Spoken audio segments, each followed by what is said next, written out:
In this video, we will see how to use the sort function of Excel Office 365. Before we talk about the theory, let's see this in a practical way. Imagine I have a data which has scores and I want to turn that in a list which is sorted either in descending or ascending order.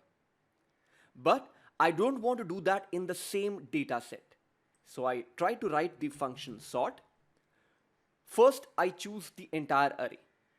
Next, I go to the next parameter, which is called sort index. But for this example, we'll ignore that and we'll put a comma.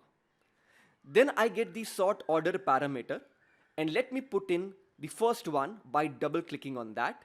This means ascending order. -1 will refer to descending order. Now, for this example, I do not take in the last parameter and I close the parenthesis. Enter. What I get is a sorted list of ascending order value. Will it change if I change the values? Let's see. If I put 121, yes, it does change. That way it is dynamic. Now let me try the same thing in a list where the values are text values. Let me go ahead and sort it. I choose the array. I put a comma. For this example, as I mentioned earlier, I'm ignoring sort index. Next, I will put in the option of descending order, which means reverse alphabetical order, and I close the parenthesis.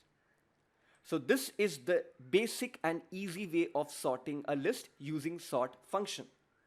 As I said, I have mentioned only two parts of this formula in this example. Now in the next example, I will talk about the second parameter which I ignored in the previous example. Let me expand my screen. Now, I have the same table with domain expertise and the score. Now, firstly, let's decide whether we wish to sort it based on serial number or domain expertise or score.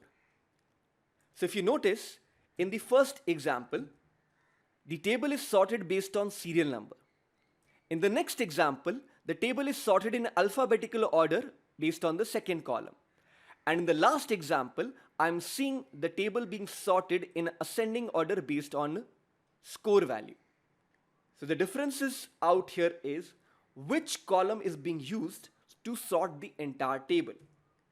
So if I double click at the formula to see what is happening inside, I realize that here the sort index is 1. In the next example, the sort index is 2. In the final example, the sort index is 3. So if your question is, I wish to sort it based on score, so let me show one example in action.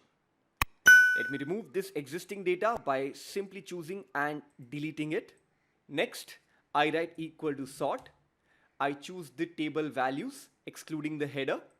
No need to press a dollar because the answer is being put in a single cell and the values of the output are getting spilled over in the neighborhood cell. Next, I put in the sort index as 3. This reason is because I want to sort based on score. Now, since I want in descending order, I'm choosing -1. And for this example, I'm ignoring the last parameter, which is optional. I close the parenthesis and I press enter. So you realize that the list has been sorted in descending order as per the score column.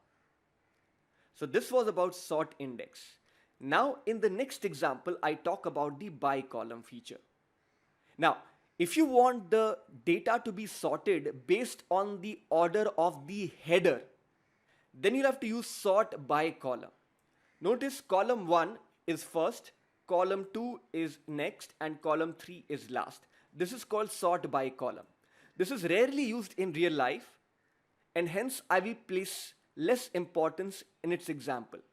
But I'll definitely show you how it works.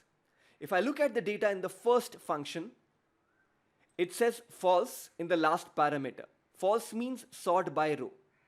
Which column should be used for sorting? The first column. That is the serial number. So 1 comes first, then 3, then 4, then 5. This one should have been in the beginning, and that's exactly what I get to see. This, in general, is the default setting for all sort. That's what we want. We want to sort this list based on the serial number ascending order or ascending or descending order of the score. However, If you want to rejig the sequence of the column, you may want this column before other, then you'll have to use the sort by column feature. By the way, this was also there in data sort option. When you go to this options menu, you also see the option called sort left to right. If I do that, it means I'm using row number 3 as a benchmark to sort the sequence of the column in A to Z. Before I press OK, I show the options once again to you. Sort left to right, not top to bottom. So in the sort function, this means sort by row, and left to right means this is by column. Let me go back and let me press OK, OK. Oh, let me mention the option back to left to right and choose row number 3, and there you go. So don't bother much about this last parameter. You are well off with the other 3 parameters which are more important for your daily use.